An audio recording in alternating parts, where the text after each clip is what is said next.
Welcome to the 5th episode in a series where I'm providing updated information for my DIY PCB tutorial.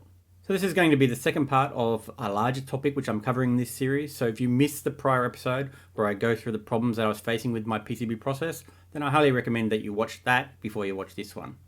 In this episode I'll be discussing the various solutions that I've come up with for the laser burn path and heat management issues that we've been seeing.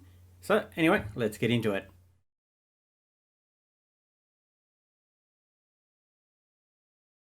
So moving on from where we left off in that last episode, I'd actually already ruled out using the oval beam's smallest dimension in FlatCam to create the path, as this just results in it taking more time, more heat being injected into the job, and still gave dimensionally inaccurate results. But the big breakthrough came to me when what was a pretty obvious solution came to mind, and it works like this.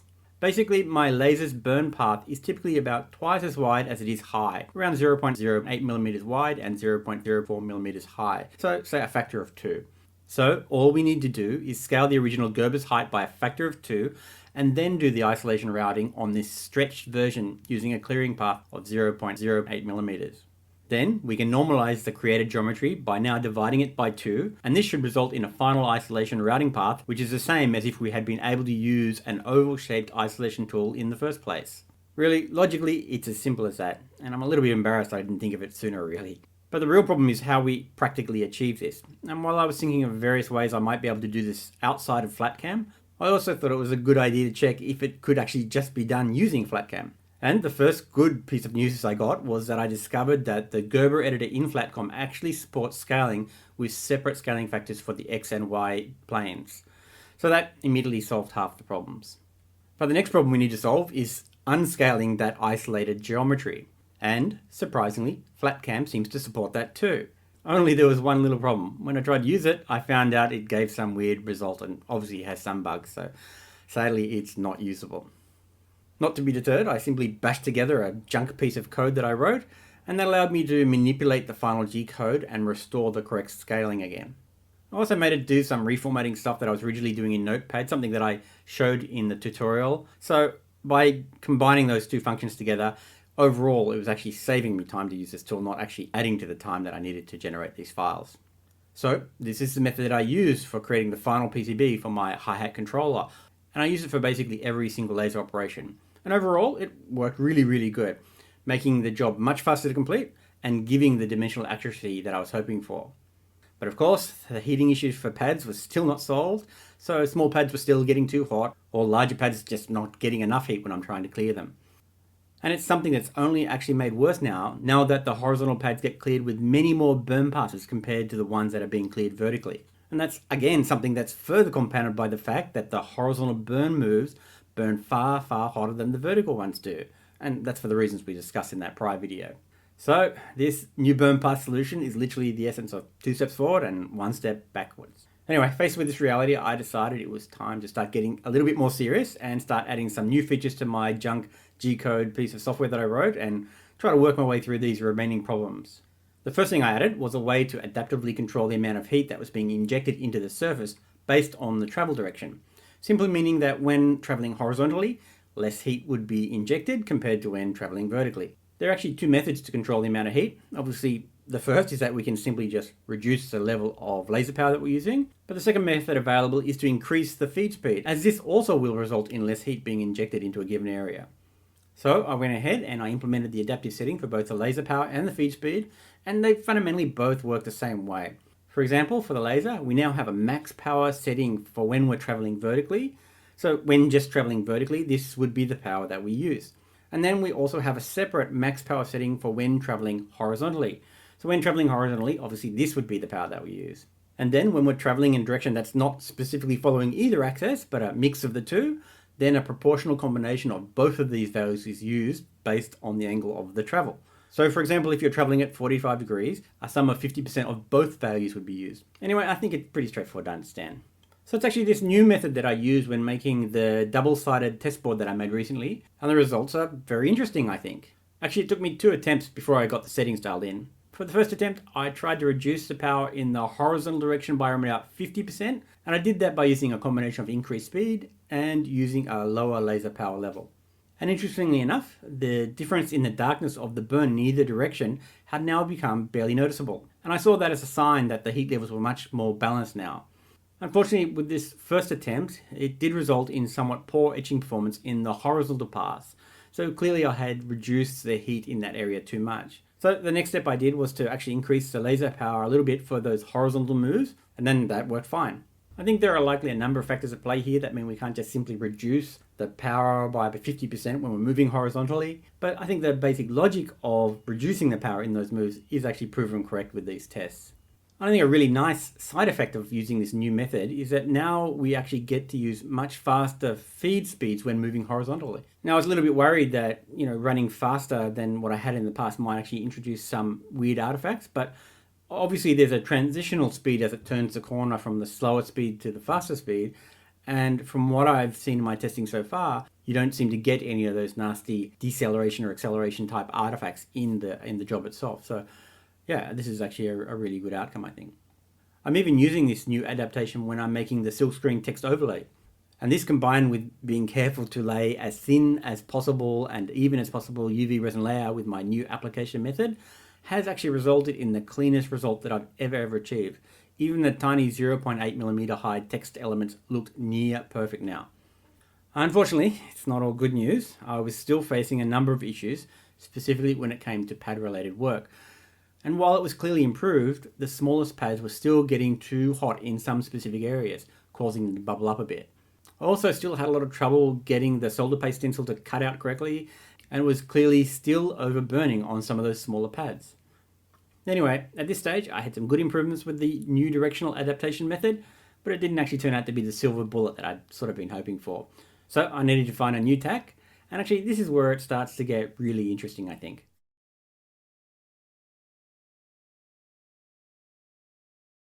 So let's start out by talking about the path that is taken to actually clear the pads, and a couple of things that I had identified as important when we're trying to clear those pads cleanly and accurately. Number one, I wanted to try and only use vertical clearing paths wherever possible, whereas FlatCam actually uses a mix of vertical and horizontal paths depending on the width and height ratio of the pad. Number two, trying to ensure that the path lines are always centered to the pad, whereas FlatCam sometimes gives a result where the lines are shifted towards one edge of the pad or the other. Number three, minimizing the overlap at the intersection between the outline path and the internal clearing lines. And for this, FlatCam actually overlaps those by 100%. You can actually see where those lines actually intersect directly on top of each other. Number four, I wanted to complete the clearing operation of the pad in one fell swoop. And this is something that FlatCam, I think, really gets wrong. They actually sometimes will partially complete a pad, even sometimes partially clearing the internal lines, and then will go away and do something else and then come back and complete it later. And that creates all sorts of problems, including minor errors and shifts, as well as it becomes pretty difficult to manage the heat when you're going away and come back halfway through a pad. Number five, I wanted to have the ability to tweak the outline size of the pad with a positive or negative offset. And actually this is something that we can already do within FlatCam now, but it's a feature that I wanted to be able to do within my own software too. And beyond improving the burn path itself, I also wanted to improve the path of the rapid moves. Now, one thing that I've already been doing within FlatCam itself is to ensure that the burn lines when clearing a pad are all burnt in the same direction. This forces a rapid move between each line, and this gives us a cooling opportunity. But there was something new I also wanted to do, and that was to ensure that there was a decent separation between the start or end burn point of the outline burn and those internal clearing burn lines. Doing this actually removes the possibility of having a continuous burn between the outline path and either the first or the last internal line. And obviously, again, this provides another cooling opportunity.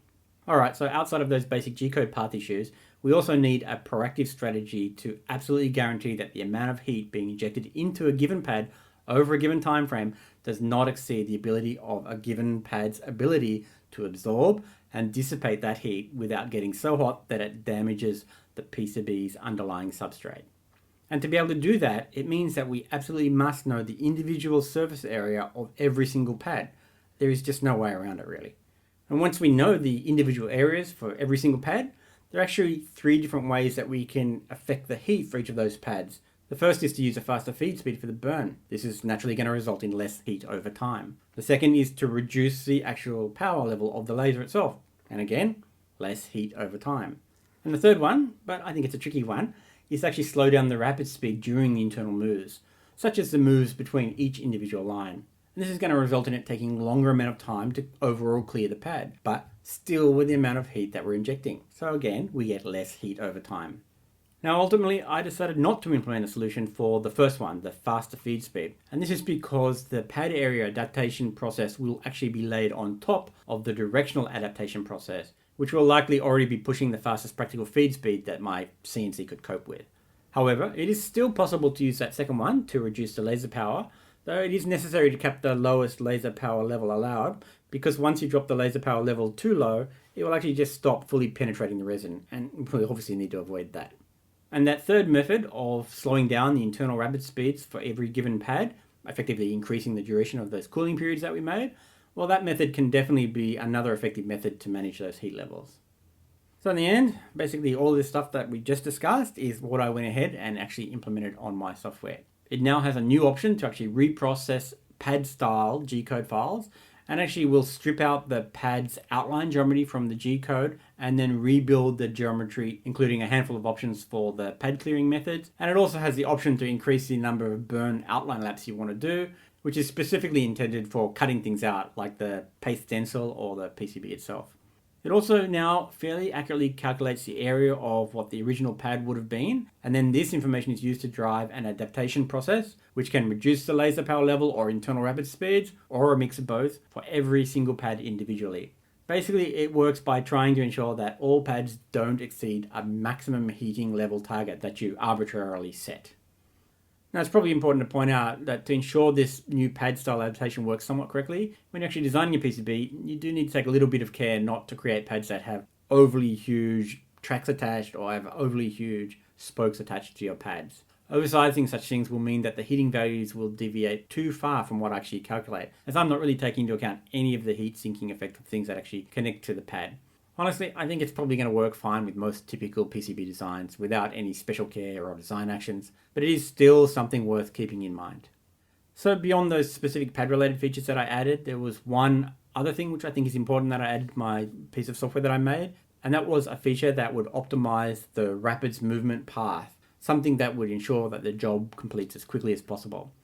Actually, I found that when trying to use this new feature for processing paths such as etch resists that are generated by FlatCam, I found that FlatCam already did a pretty good job at optimizing those movement paths. So when you try to use this new feature of those type of files, often you actually end up just getting the exact same path as a result. But when it comes to those pads, which I'm fully rebuilding, this optimized travel path option can really make a big improvement and reduce the overall job time by quite a notable amount. Now, using Candle to have a look at the outcome of using all of these new features, and you can see that the new burn path looks absolutely amazing. Burn lines are nicely centered and no longer intersect with the outline. And for the most part, you can see that the burn paths are now all vertical, except for the case where the pads are very, very short and wide, where a vertical burn path just doesn't work well. And that is that sometimes the calculations, which use the width of the laser and the width of the pad to figure out how many lines are inside the pad, result in an extra vertical or horizontal burn path being added. And that's something, especially for these smaller pads, that I would prefer to avoid, as it adds more heat basically. So I solved this the same way as I solved it in FlatCam, and that is just to add a very, very tiny negative offset to the outline of the pads, and that's usually just enough to push the calculations over the edge and drop that extra line. And when we talk about heat, looking at the heat adaptation map that I generate, I noticed most of the pads reach the targeted heat level just by adjusting the power level alone. However, I did notice for these very tiny short and wide pads that have many horizontal clearing lines, just reducing the power line has clearly not been enough. And we can see here that the internal rapid speed is also being reduced to achieve the heating target. So we can see how the combination of those two items can really save the day there. Now, unfortunately, I haven't actually had the chance to test the last couple of improvements that I've added to these software on an actual PCB yet, and I expect it's likely I'm going to probably have to tweak the settings a bit to get it to work quite well. But as we now have what I believe are the necessary tools, I'm about 95% confident it's going to work, and we're finally going to be able to solve the heating problem for clearing the pads. Anyway, I guess it's going to be possible that one of you out there will know this before I do, so if you do some testing with this, please let me know your results and how you get along. Now, even though I didn't get a chance to test this new pad-related features with the clearing of pads, I did actually go ahead and do some tests with my solder paste stencils, something that I was also suffering, having those smaller pads getting really, really overheated and burning too much. Now, obviously, this is not exactly the same as clearing resin from an isolated copper pad. The stencil material is actually one contiguous piece of material after all, and this is actually a little bit more akin to clearing the copper retrosist. However, on a copper board, it has a great ability to distribute that heat and stop the heat from concentrating in a localized area. Whereas the paper type materials that I've been using for stencils clearly have a extremely poor ability to conduct and distribute heat, and actually causes heat to concentrate and overburn on some of those smaller pad cutouts. The end result is that you get a behavior with stencil burn that is very similar to clearing resin from an isolated copper pad, that being a critical level heat buildup in a localized area causing overburn. Anyway, it's for that reason that I thought the pad clearing heat adaptation method would also work well with the paste stencil, and after making some effort to dial in the settings, I actually got some amazing results with this, except for one specific area which I still got overburn on. So you can see these tiny pads where they're all bunched up together would basically destroy the little tiny connecting bridges between them. So why is that happening when similar sized pads elsewhere seem to burn just fine? Well, this is where there is a major difference between an isolated copper pad and burning into the contiguous fibrous type materials. Isolated copper pads have a relatively poor ability to transmit heat to pads close by. It's not zero, of course, but it's typically not enough to make a notable contribution to the overall heat level of those pads close by. However, for the stencil, pads right next to each other, thanks to my wonderful path optimization, will in fact contribute a lot of heat to pads close by. And it's actually this contributing heat that causes the heat level in a localized area to get critical and causes these bridges to actually burn right through. Now, the solution is actually stupidly simple. All that needs to be done is to purposely de-optimize my overly optimized travel path that I made and ensure that a minimal distance is being kept between each sequential pad that is being burned. So of course, I went and implemented that on my software. I can now actually set the target distance between those pads. And after testing this fix, I actually found the results are really, really good. They're actually close to being perfect. Now, there are actually a couple of other general things that I added to the software that I made, and I don't think it's worthwhile discussing them in this episode, so I think we'll just discuss them as we walk through the actual software itself, which we're going to be discussing in the next episode.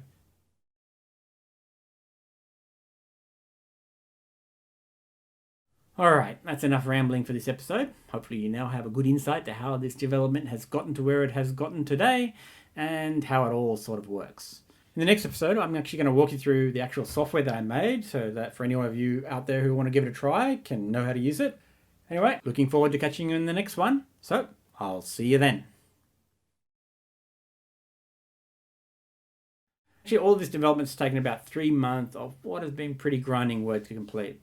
It's all developed in Visual Studio 2022 using .NET Framework 9.0 and written in the language that I'm most proficient in, which is actually Visual Basic. Now, for those of you who don't know and who probably just balked at hearing the word basic, Visual Basic has been a top-tier equivalent language in Visual Studio for well over 10 years now. So if you choose to write in C# or F# or Visual Basic, the final compiled executable file is all compiled by the exact same intermediate compiler using the exact same .NET framework, and therefore the fundamental performance and capabilities that you would get no matter which of those languages you choose to write in is all exactly the same. And honestly, for this type of application, I far prefer writing in BASIC over C, as it's just easier to quickly read and understand. Well, it is, at least for me. And for the software I made, I am not dependent on any third-party libraries whatsoever, no plugins, no libraries, nothing like that. The only thing that I really depend on are fairly basic features of the .NET framework itself. This means that all the G-code components and geometry components are all written by me from scratch and are all included in my source code, which not only is going to mean it's a lot easier to manage, but it should also make it much easier should I ever want to shift it to some other type of development platform in the future. Now, honestly, I did actually end up leaning a little bit on Google's AI search to speed up the process of coming up with snippets of code for some of the geometry-related calculations. Actually, I found that was pretty useful given that I have not seriously used my high school geometry maths for at least a couple of decades now, so I'm a little bit rusty. Anyway, I found that the Google AI search was surprisingly useful for that type of thing, and it beats the hell of having to, fumble your way through Google search results only to find answers that are often not really solving the problem that I want to solve.